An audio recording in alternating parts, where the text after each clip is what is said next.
So guys and girls, welcome back to another video. Now I have been using the OnePlus 3 and the LG G5 for a month right now, and today I'm going to be comparing both of the devices. I'm going to be looking at the fingerprint scanner, the camera, the design, and a bunch of other things, so let's get started.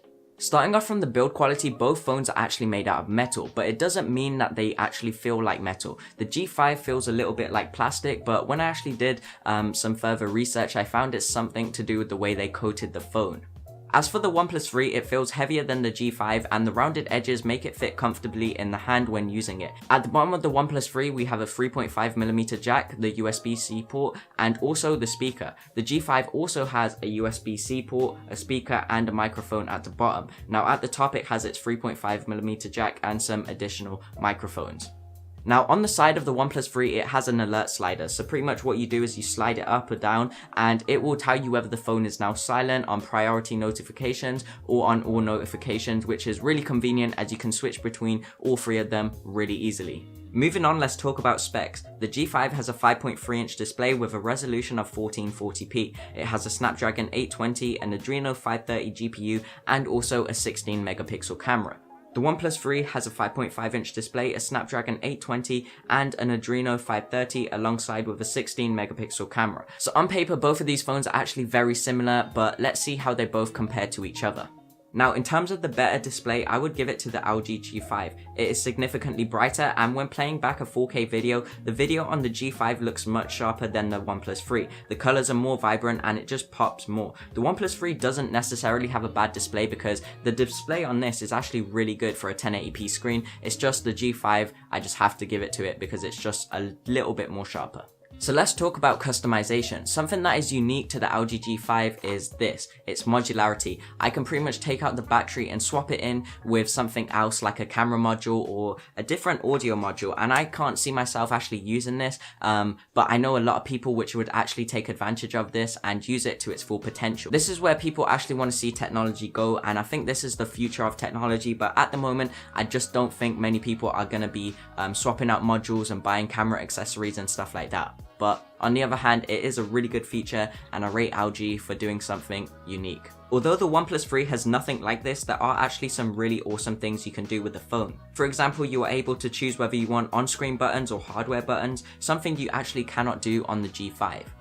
And I also don't like the way the on-screen buttons on the G5 make everything look cramped when using it. Also, it has a myriad of features that I actually use on the OnePlus 3. For example, night mode, which makes the colors warmer and a bit different, and also the gestures to turn on the flashlight and open up the camera.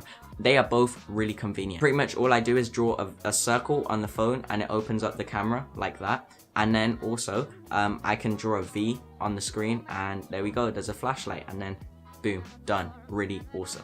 Let's talk about the camera on both of these phones. They are of course 16 megapixels each. The LG G5 has a f1.8 aperture and the OnePlus 3 has an f2.0, so yeah. So on screen right now, you are seeing photos taken by both of these phones, and trust me, they are actually really good. Both of these phones are really good in many different ways for their camera. The LG G5 has a really awesome feature which I could never actually see myself using.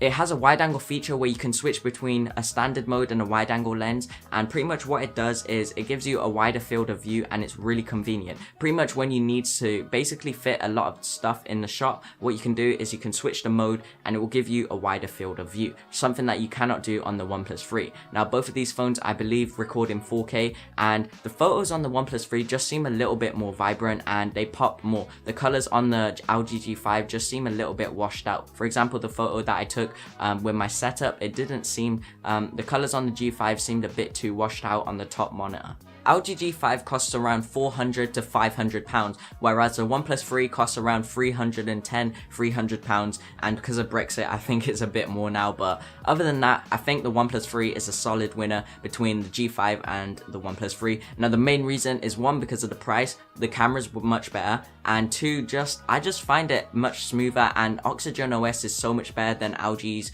skin on top of it, so yeah. So if you are looking for a great smartphone, then I would definitely suggest the OnePlus 3, but if you do want some modularity or some really unique features on a smartphone, then go for the G5, but I don't really see many people actually using it.